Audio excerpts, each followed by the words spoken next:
What if the deadliest weapon of World War I wasn't a gun or a bomb, but a hole in the ground? As millions of soldiers fought and died on the Western Front, the battlefield became a brutal maze of mud, metal, and mystery.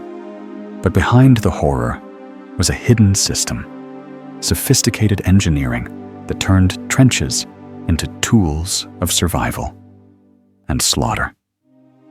Trench warfare dominated World War I because rapid advances in weapons far outpaced mobility.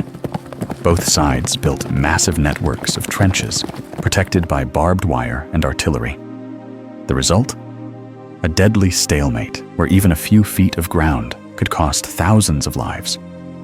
In this video, we'll uncover the chilling secret technology behind these trenches and reveal how they shaped the war and the future of combat itself. At first glance, the trenches look like chaos. Twisted, barbed wire, waterlogged paths, torn sandbags slumping under endless rain. But there was method in this madness. A grim, calculated architecture of war, forged under fire. The trenches weren't just dirt and desperation. They were laboratories.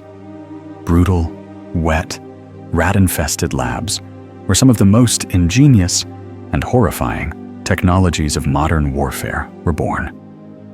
It began with a line, a scratch on the map stretching from the North Sea to the Swiss border. They called it the Western Front. But that line wasn't just drawn in ink. It was dug, inch by inch, with shovels and bare hands. Trenches, deep, narrow gashes in the earth, were carved into the countryside to hold the line, to protect, to defend. But soon, they became prisons. When the machine gun entered the battlefield, everything changed. Before this, soldiers could charge across fields, banners waving, in glorious, if naive, displays of courage. But the Maxim gun, a beast capable of spewing 600 bullets a minute, turned open ground into a slaughterhouse. Crossing no man's land wasn't warfare anymore. It was suicide. So men dug down, deep, and thus began the race. Not forward, but underground. But muskets and rifles weren't enough. So they brought out the wire. Barbed wire. It wasn't new. Ranchers had used it for decades. Miles of it coiled and snarled in front of the trenches, like the teeth of some sleeping beast. Liddell Hart identified barbed wire and the machine gun as the elements that had to be broken to regain a mobile battlefield. But the defenders weren't safe either. Poison gas drifted on the wind, silent, yellow-green, and pitiless.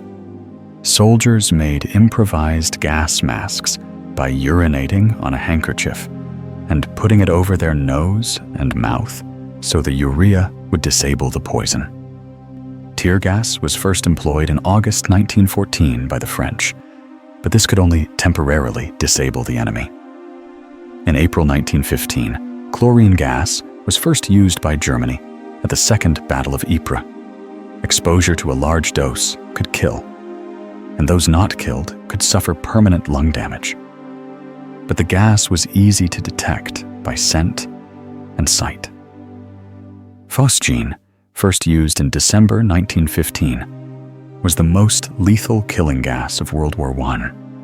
It was 18 times more powerful than chlorine and much more difficult to detect. However, the most effective gas was mustard gas, introduced by Germany in July 1917. But in the static hell of trench life, even seeing the enemy became a luxury. Flamethrowers, introduced in 1915, was used with greatest effect during the Hooge Battle of the Western Front. With tanks of pressurized gas and flaming nozzles, They turned bunkers into ovens.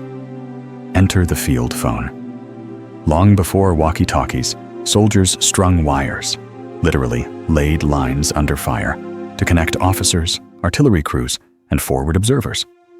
These wires were fragile lifelines, often chewed by explosions or gnawed by weather. And when they broke, some unlucky soul, had to crawl through the carnage to find the break and fix it. Yet, even with all this, war kept evolving.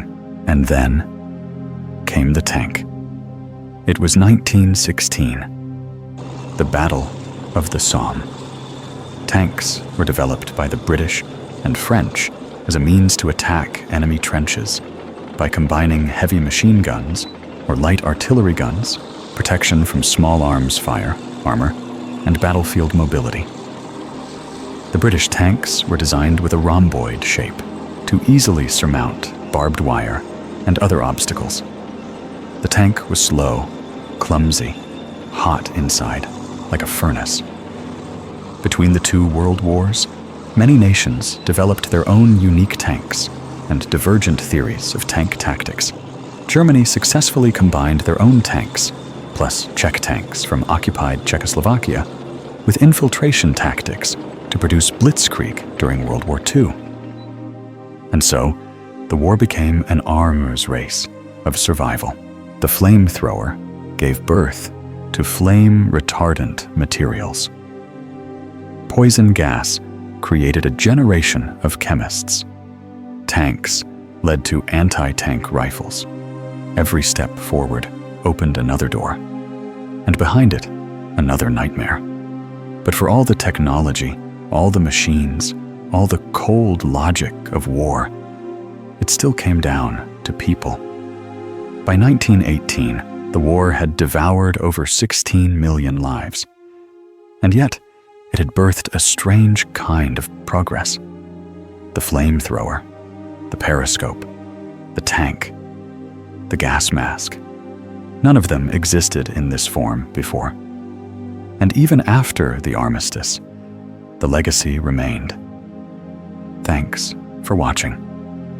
Subscribe for more Dark Corners histories.